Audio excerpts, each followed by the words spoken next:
Jack Morrison stood at the bridge of the EDF Defiance, watching the alien ship grow larger on the main screen. The massive vessel dwarfed everything around it, its crystalline hull gleaming like a deadly jewel against the black of space. Behind him, the bridge crew worked in tense silence, their faces pale under the harsh lights. "Sir, the Council ship is requesting permission to dock," reported Lieutenant Danny Brooks from his position at the communications station. The young officer's voice barely trembled, but Jack could hear the fear underneath. "Grant it," Jack said without turning around. His weathered hands gripped the railing as he watched the alien vessel move closer to his ship. At 62 years old, Jack had seen more war than most men could handle, but this was different. This was the end of everything he had fought to protect. The bridge doors slid open with a soft hiss, and Captain Lisa Hart approached him. Her dark hair was pulled back in a tight bun, and her uniform was crisp despite the long hours they had all been working.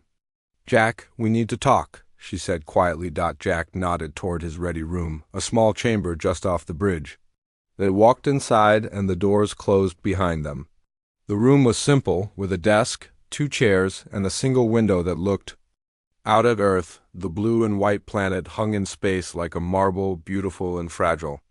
"The Council's terms are final," Lisa said, placing a data pad on the desk. "Complete surrender of all military assets. Relocation of the human population to designated worlds. Full submission to Council authority." Jack picked up the pad and scanned the text. The words were clinical, cold. The alien translator had done its job well, but the meaning was clear. Humanity would become prisoners on their own worlds, watched and controlled by beings who saw them as nothing more than dangerous animals. "What about the negotiations?" Jack asked, though he already knew the answer. "There won't be any. High Arbiter Zecthril made it clear that this is our only option. Surrender or face complete destruction." Lisa sat down heavily in the chair across from him. "Jack, we lost 60% of our fleet in the first battle. The Mars colonies are gone. The outer rim stations are destroyed. We can't fight them." Jack set down the pad and looked out the window at Earth. Somewhere down there, in the cities and towns and farms, 3 billion people were going about their lives.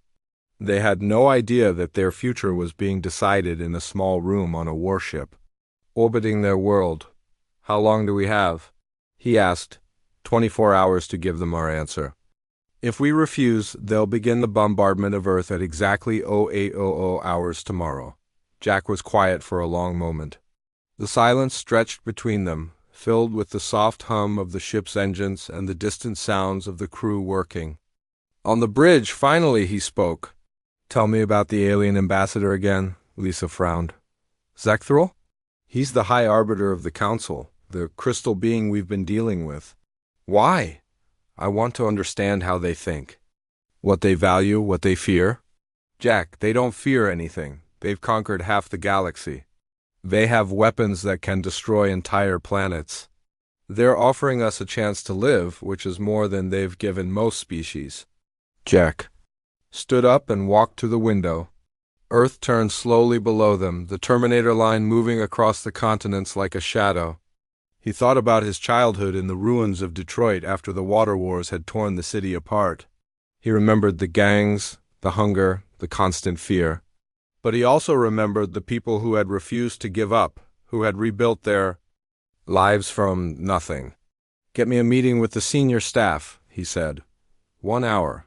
"Jack, what are you thinking?" He turned to face her. "I'm thinking that surrender isn't the only option." An hour later, the senior staff gathered in the main conference room. The table was surrounded by tired faces, men and women who had given everything to defend humanity. Chief Engineer Pete Collins looked exhausted, his usually neat appearance disheveled. Intelligence Officer Maria Santos sat with her hands folded, her dark eyes serious. Commander Rick Stone, the Special Operations Leader, leaned back in his chair with his arms crossed. "The situation is clear," Jack began without preamble. "The Council wants our surrender. They're giving us 24 hours to decide."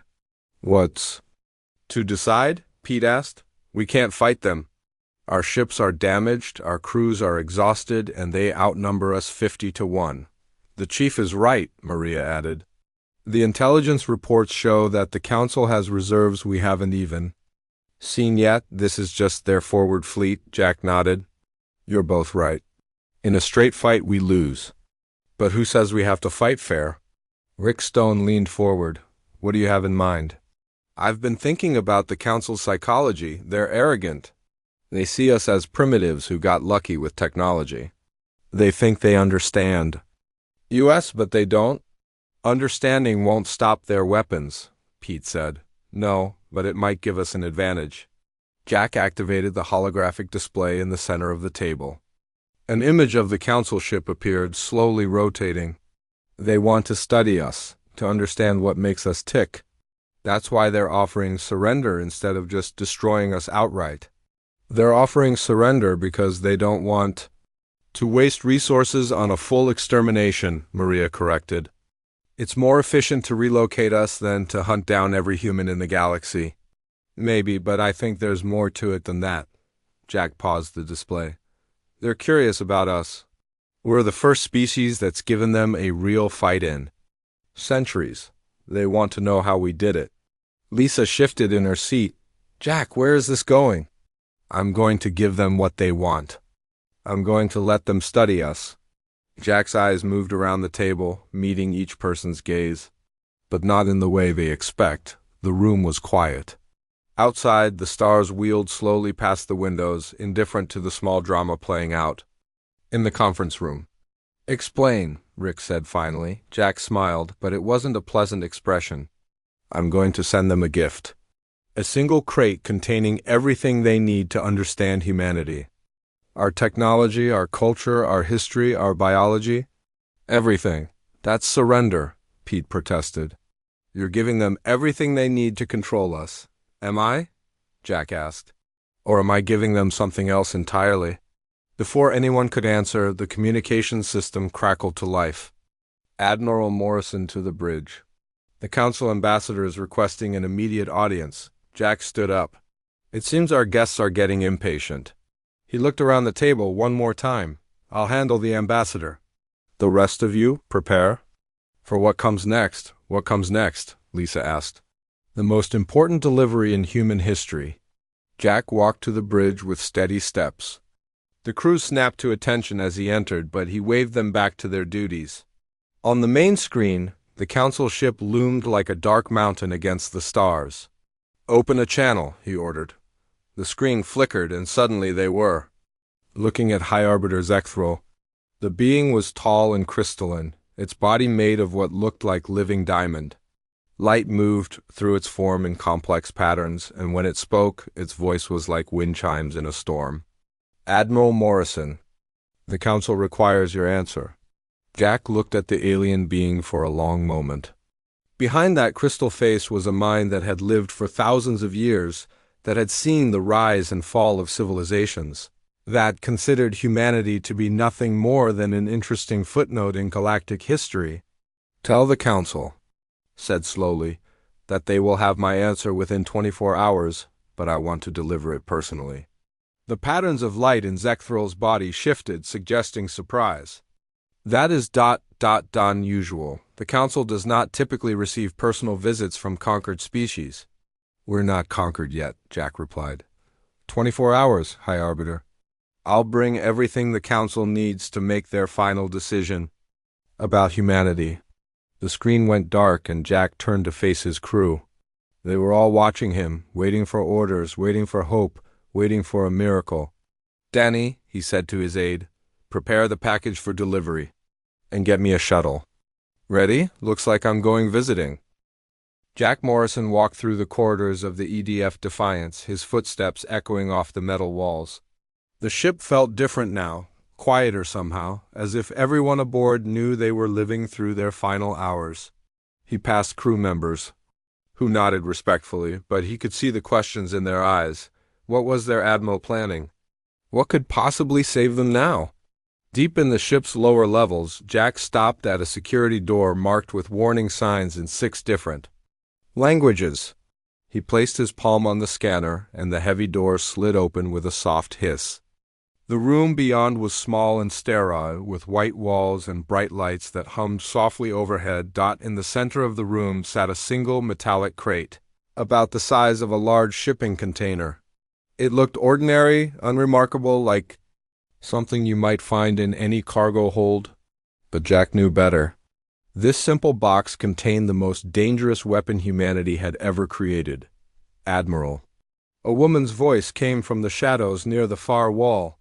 Dr. Amy Foster stepped into the light, her lab coat wrinkled and stained from long hours of work. Her red hair was pulled back in a messy ponytail, and her green eyes were tired but alert. "We finished the final preparations. The package is ready." Jack nodded and walked closer to the crate. "Tell me about it one more time." Amy moved to a control panel built into the wall. 3 months ago, when the Council first contacted us, you asked me to study their technology. The ship fragments we recovered from the battle at Jupiter gave us everything we needed to understand how their systems work. She pressed a button, and a holographic display appeared above the crate. It showed a complex diagram of interconnected networks, like a three-dimensional spider web made of light. Every Council ship, every station, every piece of technology they use is connected through quantum computational networks. It's how they coordinate their empire across the galaxy. But the system has a weakness they never considered. Jack studied the diagram because they evolved beyond biological warfare. Exactly. They eliminated disease from their civilizations thousands of years ago. Their technology has no defenses against biological contamination because they never needed them. Amy's voice grew excited as she explained. But what we created isn't just biological. It's something new, something they've never seen before. The door opened behind them, and Commander Rick Stone entered the room. He was a tall man with gray hair and scars on his hands from years of special operations. His face was serious as he approached the crate.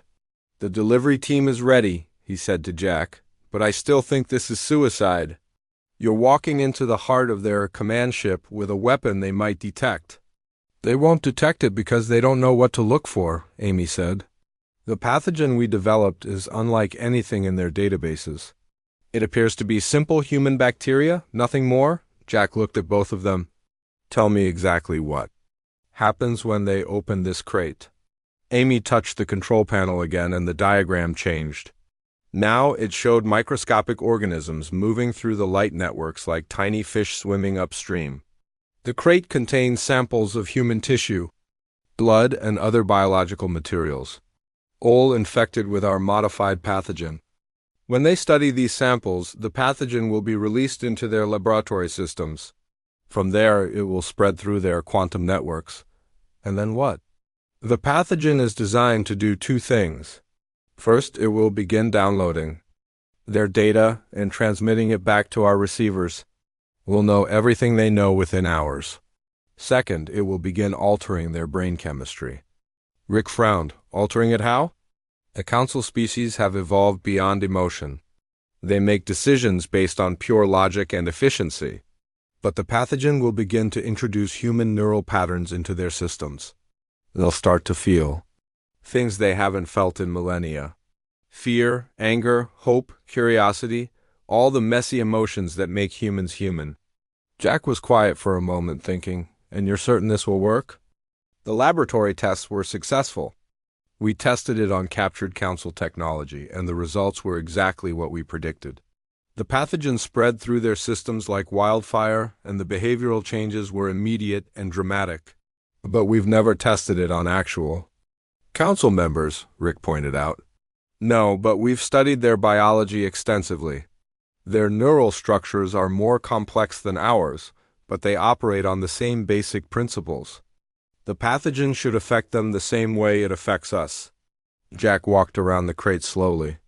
Inside this simple box was the future of humanity. Either it would save them all, or it would accomplish nothing and they would be destroyed.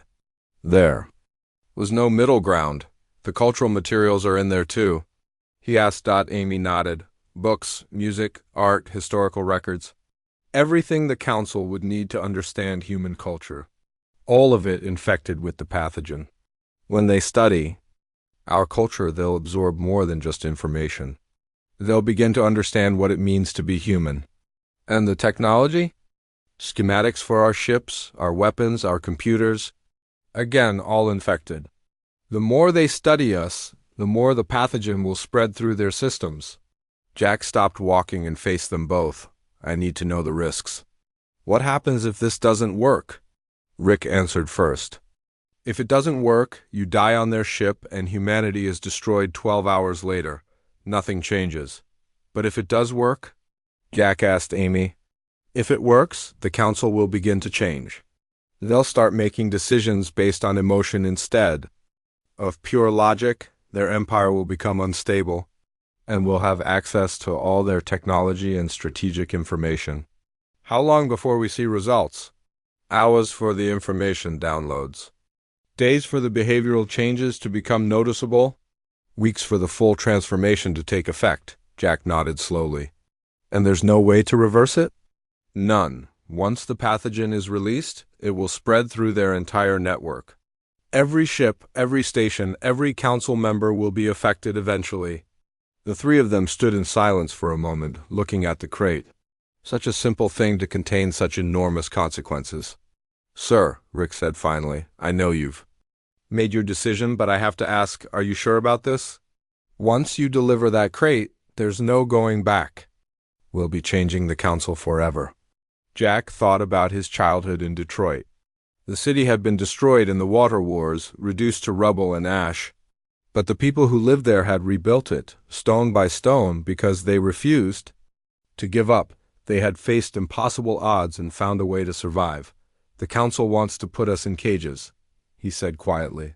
They want to control us because they're afraid of what we might become. But they don't understand that the thing they fear most about us is also our greatest strength. What's that? Amy asked. We refuse to accept defeat. We refuse to bow down to anyone who tells us we're not good enough, not smart enough, not worthy enough to be free. That's what makes us human, he turned to face them both. This pathogen doesn't just change their brain chemistry. It gives them the ability to choose. For the first time in thousands of years, they'll be able to make decisions based on something other than cold logic. They'll be able to feel hope and despair, love and hate, courage and fear. They'll be able to choose their own path. And if they choose to destroy us anyway? Rick asked. Jack smiled grimly. Then at least they'll understand what they're destroying. And maybe, just maybe, they'll choose something better. He looked at the crate one more time. Get this loaded onto my shuttle. And Rick, I want you to come with me. If this goes wrong, I want someone there who can get the word back to Earth. Sir, I'm not sure that's wise. If the council detects the pathogen... They won't. Amy's work is too good for that. Besides, they're expecting me to bring an aide. It would look suspicious if I came alone, Rick nodded reluctantly. Yes, sir. Jack walked toward the door, then stopped and turned back. Amy, how long do you think it will take for the pathogen to spread through their entire network? If our calculations are correct, every council ship and station in the galaxy will be infected within 6 months. And then? Then we'll see what the galaxy looks like when everyone has the freedom to choose their own destiny. Jack left the room with purpose in his step. In a few hours, he would deliver the most important package in human history. Either it would save them all, or it would be humanity's final act of defiance. Either way, the galaxy would never be the same. The shuttle bay of the EDF Defiance hummed with activity as Jack Morrison walked across the metal floor. His boots made sharp sounds that echoed off the walls. Behind him, 2 crew members carefully pushed the metallic crate on a hover platform. The container moved smoothly, its surface reflecting the bright lights overhead. Commander Rick Stone stood beside the small diplomatic shuttle, checking his equipment one final time. He wore a simple uniform without any weapons visible, but Jack knew the man had enough hidden tools to handle most situations. Rick looked up as Jack approached. Everything's ready, sir. The shuttle has been equipped with basic diplomatic protocols. No weapons, no shields, just what they'd expect from a surrender meeting. Jack nodded and looked at the crate. Load it carefully.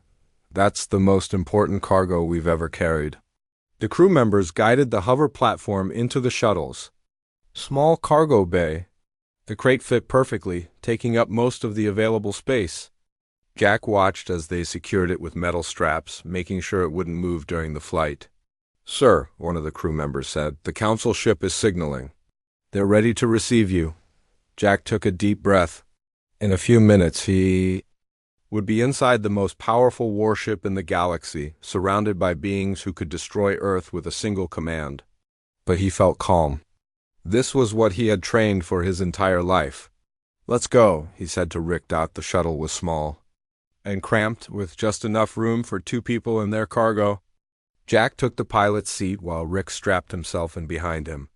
The engines came to life with a soft whine, and the shuttle lifted off the deck. Through the front window, Jack could see the council ship growing larger as they approached. The vessel was enormous, easily 10 times the size of any human warship. Its crystalline hull sparkled with thousands of lights, and strange energy patterns moved across its surface like living things. "That's the eternal judgment," Rick said quietly. "Intelligence reports say it carries enough firepower to destroy a small moon." "Good thing we're not planning to fight it," Jack replied. The shuttle passed through some kind of energy field, and Jack felt a strange tingling sensation. His instruments showed they were now inside the council ship's docking bay. The space was vast, with a ceiling that disappeared into darkness above them. Strange alien ships of various sizes filled the bay, their designs unlike anything humans had ever built. "Landing pad 7, a voice said through the communications system. The translation was perfect, but Jack could hear the alien undertones beneath the words. Jack guided the shuttle to the designated spot and powered down the engines. Through the windows, he could see figures moving toward them. They were tall and graceful, wearing robes that seemed to shift and flow like liquid. Their faces were hidden behind masks that gleamed like polished metal. "Council escort team," Rick observed. "They're taking this seriously." The shuttle's ramp lowered with a soft hiss, and Jack stepped out first. The air inside the council ship was warm and thick, with a strange, sweet smell that made his nose tingle. The gravity was slightly heavier than Earth normal, making each step feel more deliberate. "Admiral Morrison," one of the robed figures said, stepping forward, "I am Subarbiter Colvin. You will follow me to the council chamber." Jack nodded politely. "I'll need to bring my cargo. It contains sensitive materials that require careful handling." "Of course. Your gift will be examined by our specialists." Rick appeared beside Jack, and together they watched as alien crew members began unloading the crate.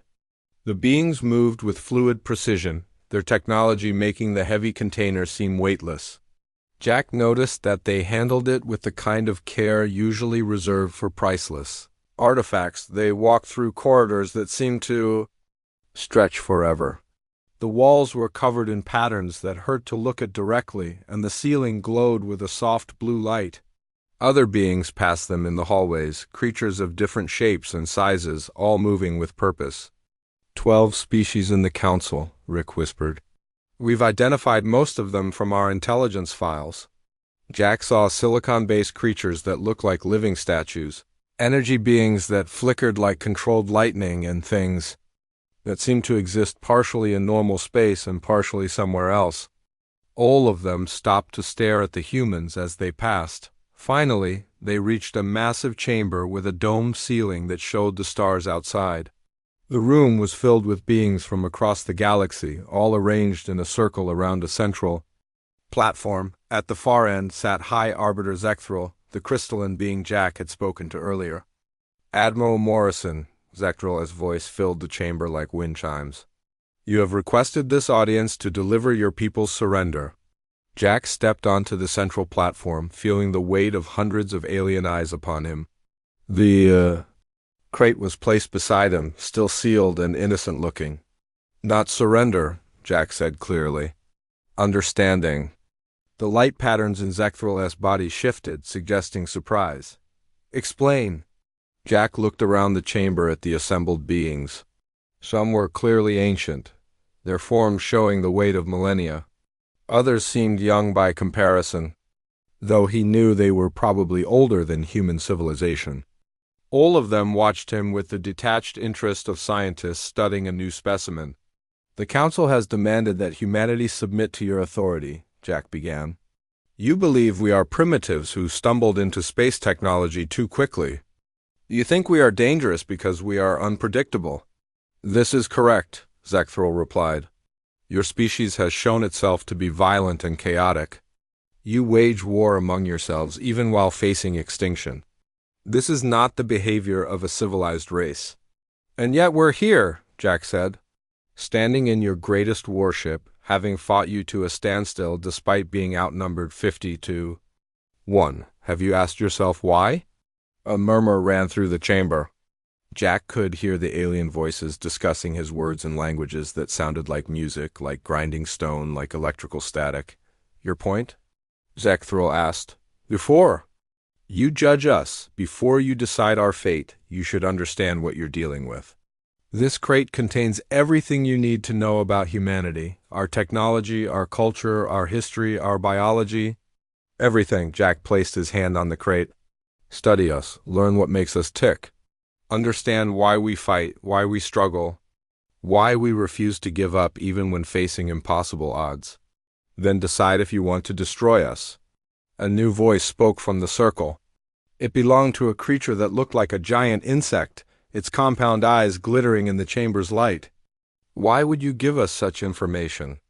"It would only make it easier for us to control your species," Jack smiled.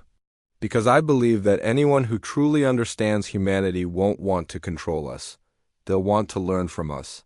"Arrogant," hissed another voice, this one from a serpentine being near the back of the chamber. "You assume we will be impressed by your primitive culture. I assume you'll be honest enough to recognize something you've never seen before," Jack replied.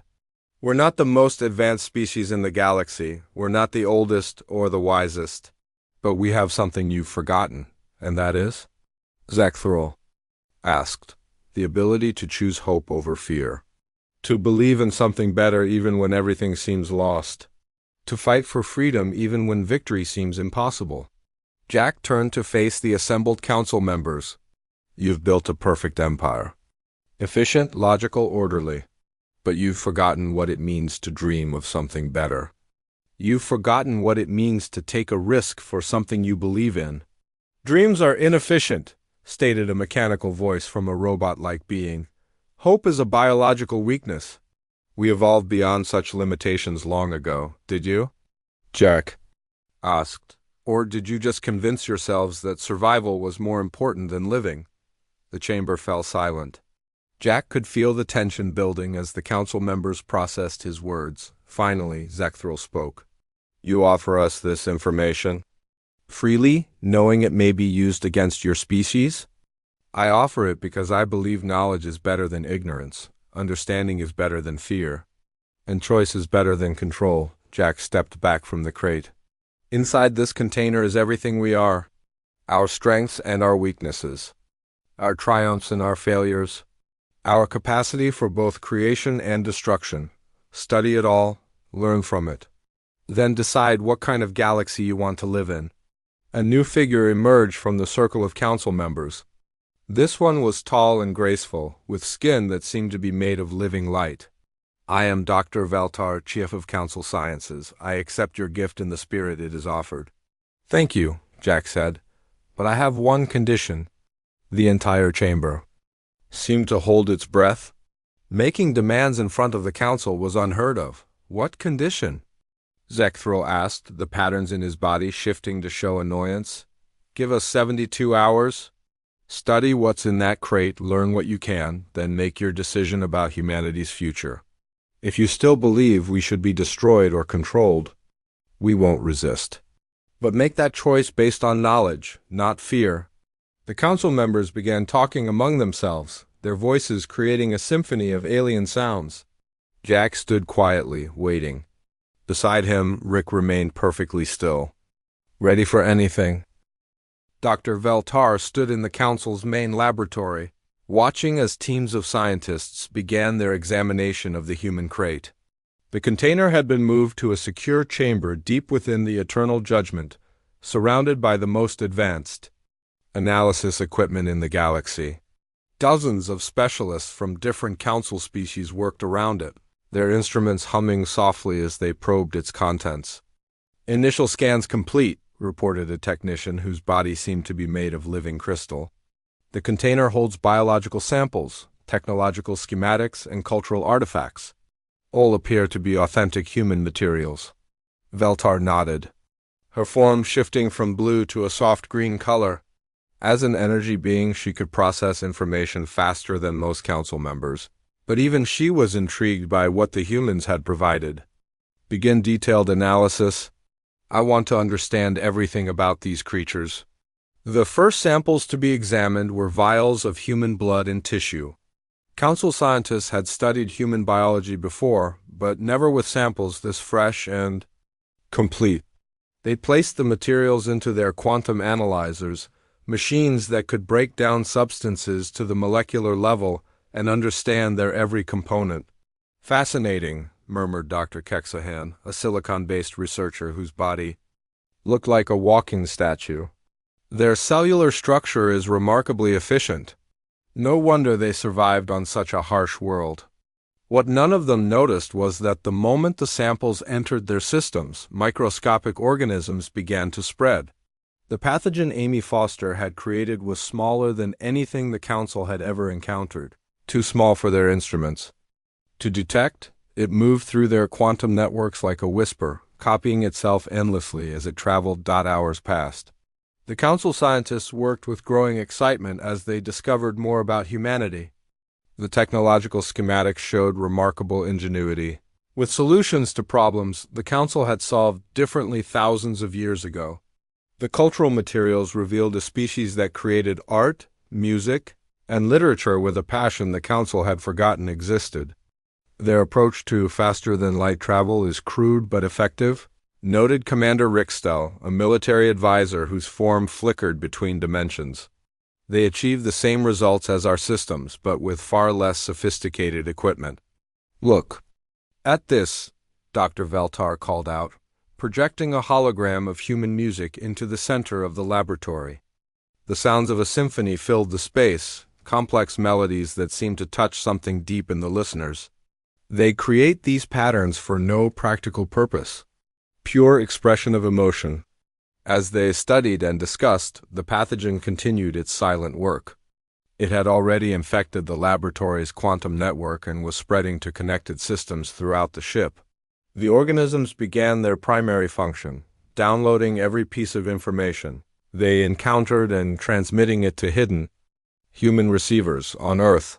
Captain Lisa Hart stood in the communications center of the EDF Defiance, watching streams of data flow across her screens. The information was incredible, detailed maps of Council territories, technical specifications of their weapons, strategic plans for governing the galaxy. Everything humanity needed to understand their enemy was being delivered directly to them. "This is unbelievable," whispered Communications Officer Danny Brooks. "We're getting their entire military database. Ship positions, supply routes, defensive capabilities. Everything. Keep recording," Lisa ordered. "And get this information to our surviving fleet commanders immediately. If Jack's plan fails, at least we'll know what we're fighting." But the pathogen was designed to do more than just steal information. As it spread through the Council ship's systems, it began the second phase of its mission. Microscopic machines attached themselves to the neural pathways of every Council member they encountered, beginning a slow but irreversible transformation. Dr. Veltar was the first to notice something strange. She was examining human literature when she felt an odd sensation, something she hadn't experienced in centuries. As she read about human love stories, about people who sacrificed everything for others, she felt what could only be described as warmth. Not physical warmth, but something deeper, something that made her want to understand more about these complex creatures. "Dr. Veltar," called Dr. Kexahan from across the laboratory. "Are you experiencing any unusual sensations?" The energy being paused in her work. "Unusual how?" "I'm not certain. I was studying their historical records, reading about something called the Second World War. These humans fought against incredible evil, many of them dying to protect people they had never met. and I found myself feeling moved by their sacrifice. Veltar considered this. Council members had long ago evolved beyond emotion, making decisions based purely on logic and efficiency. But as she thought about what Keksahan had said, she realized she was feeling something similar. The human materials weren't just providing information, they were awakening something that had been dormant for millennia. Perhaps it's a side effect of studying such an emotional species, she suggested, though she wasn't entirely convinced by her own explanation. Across the ship, similar changes were beginning in other council members. Commander Rickstell found himself staring at images of human children playing, feeling an unfamiliar desire to protect them. High Arbiter Zekthril, reviewing reports from the laboratory, experienced what he would later understand was curiosity. Not the cold desire for knowledge he was used to, but a warm interest in understanding these fascinating creatures. Meanwhile, the pathogen continued spreading beyond the eternal judgment. The ship's quantum communications were connected to the entire council network, and the organisms rode those connections to other vessels, stations, and worlds. Within hours, the infection had reached dozens of council facilities.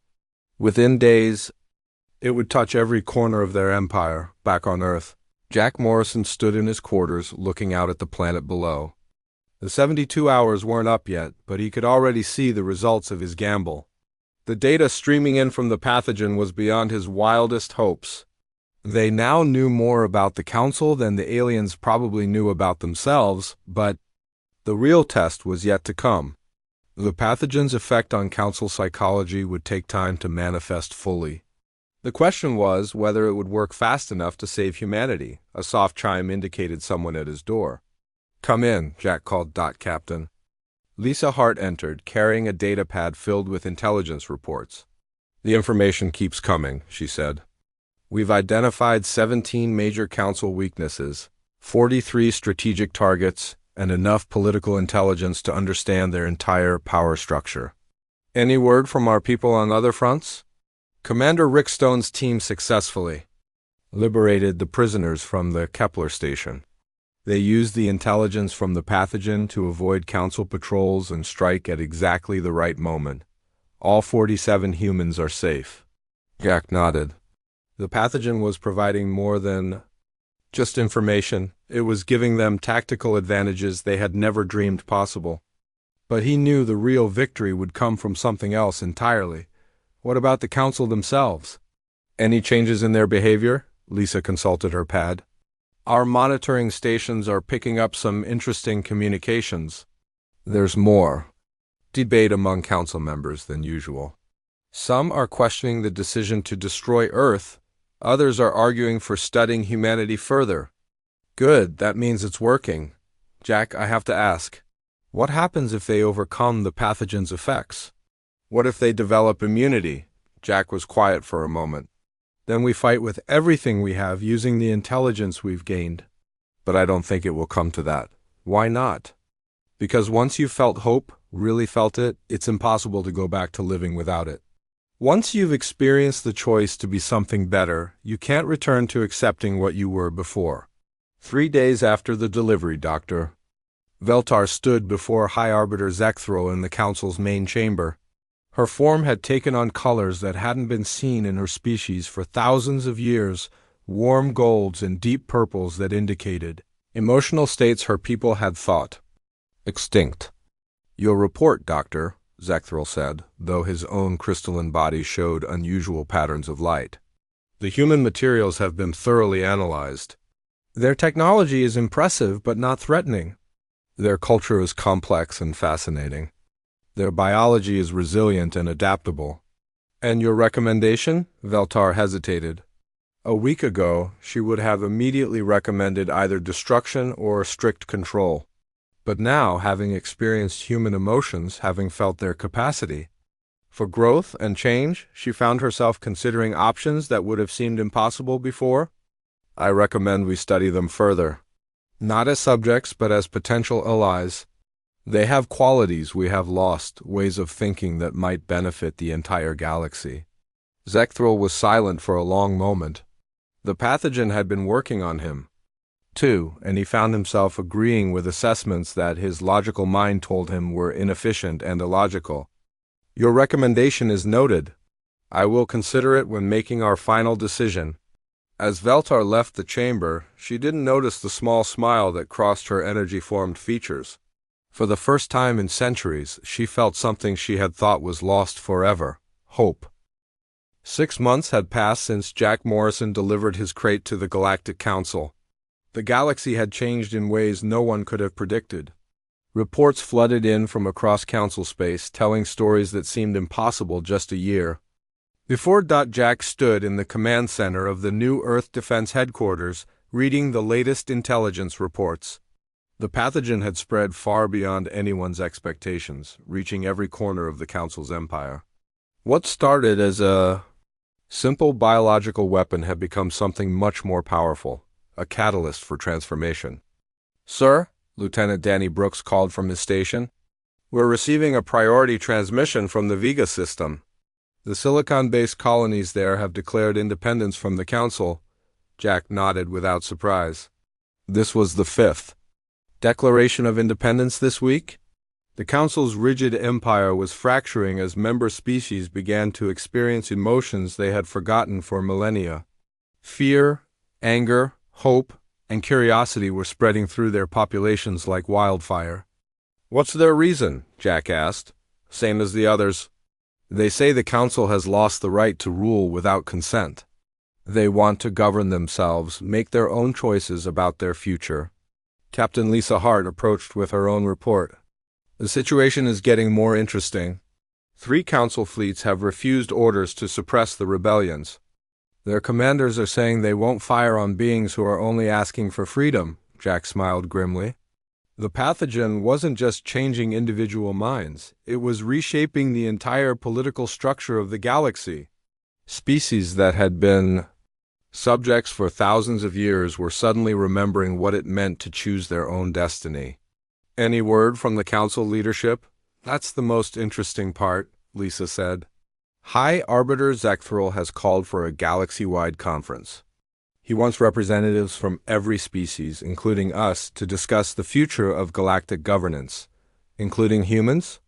"That's unexpected, more than unexpected." The message specifically mentioned that humanity would have equal status at the conference, no longer as prisoners or subjects, but as partners. Jack walked to the large window that looked out over the rebuilt cities of Earth. Construction crews worked day and night to repair the damage from the Council's initial attacks. But the planet was healing, growing stronger. And now, it seemed, they might have a chance to help heal the galaxy as well. "Set up a meeting with our diplomatic team," Jack said. "It's time to see if our gamble paid off." 2 weeks later, Jack found himself aboard a neutral station in the Centauri system. The structure was massive, built specifically for the conference. That would determine the galaxy's future. Representatives from hundreds of species filled its corridors, many of them experiencing emotions and making independent decisions for the first time in their civilization's history. The main conference hall was enormous, with seating arranged in concentric circles. At the center sat the Council's traditional leadership, but their positions no longer carried the absolute authority they once had. Jack noticed that High Arbiter Zekthral's crystalline form showed patterns of light he had never seen before, colors that seemed to indicate uncertainty, even humility. When Jack entered the hall, conversation stopped. Hundreds of alien eyes turned to look at the human who had changed everything. Some stared with curiosity, others with gratitude, and a few with anger. But none looked at him with the dismissive contempt he had seen 6 months ago. "Admiral Morrison." Zekthral's voice filled the hall as Jack took his designated seat. "The Council acknowledges your presence and your contribution to the current situation." Jack stood to address the assembly. "Thank you, High Arbiter. I'm honored to be here as a representative of humanity. Before we begin formal discussions," Zekthral continued, "I believe an explanation is owed. Your gift to the Council was not what it appeared to be." Murmurs ran through the hall as species that hadn't yet learned the full truth began to understand what had happened. "No," Jack replied calmly. "It was exactly what it appeared to be. A chance for you to understand humanity. The fact that understanding US changed you wasn't a side effect, it was the point. Dr. Veltar rose from her position in the circle. Her energy form now showed warm, vibrant colors that had never existed in her species before. Admiral Morrison, what you did to us. It was an act of war. You infected us with something that fundamentally altered our nature. Did I? Jack asked. Or did I give you back something you had lost? The hall fell silent. This was the question that had been troubling every council member for months. Were the emotions they were feeling an infection, or were they remembering what it meant to be truly alive? Explain, demanded Commander Rickstell. Though his tone was more curious than hostile, Jack looked around the hall, seeing faces and forms. From across the galaxy, the pathogen didn't create anything new in you.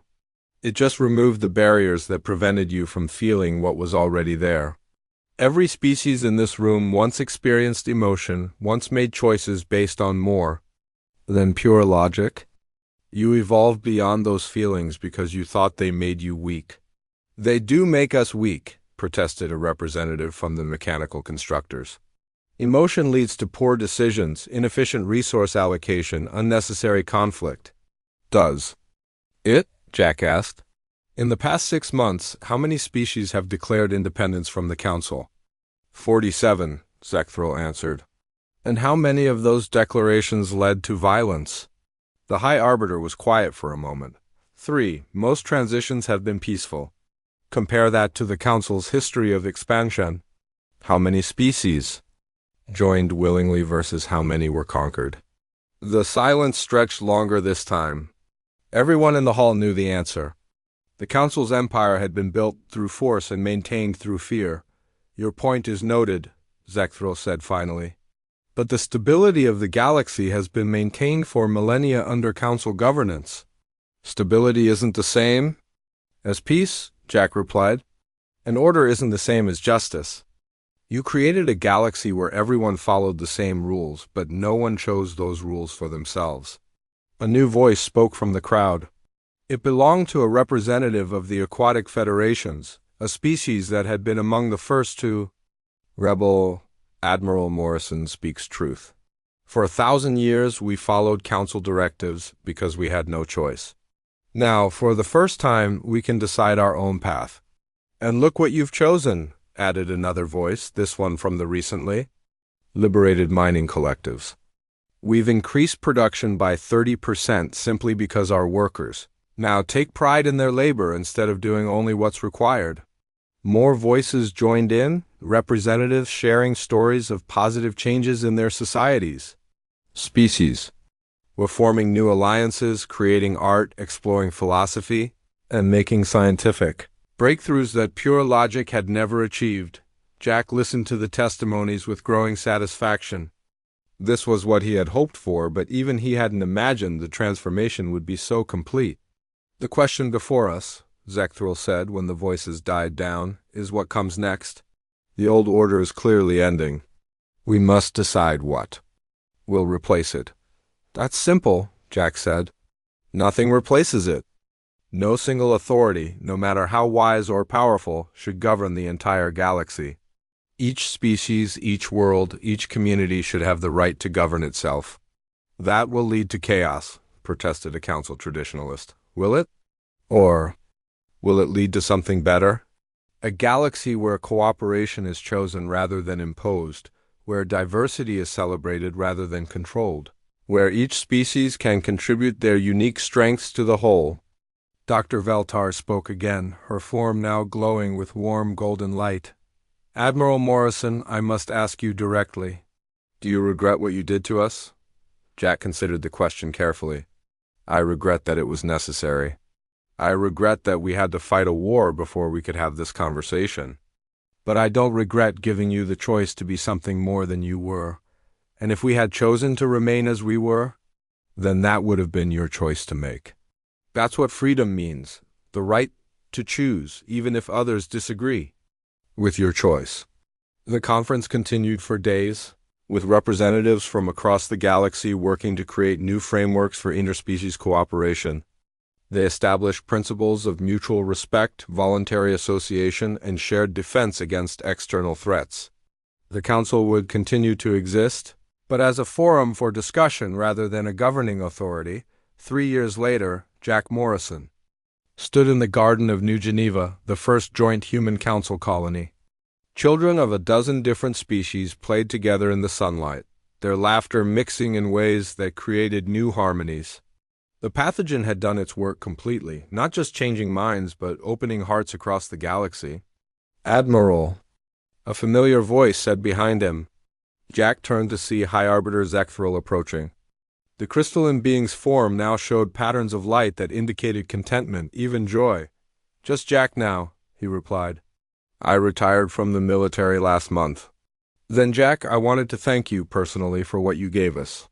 "What did I give you? The gift of choice? The freedom to become something more than we were. The ability to feel hope again." Jack smiled and looked back at the playing children. "That wasn't a gift from me to you.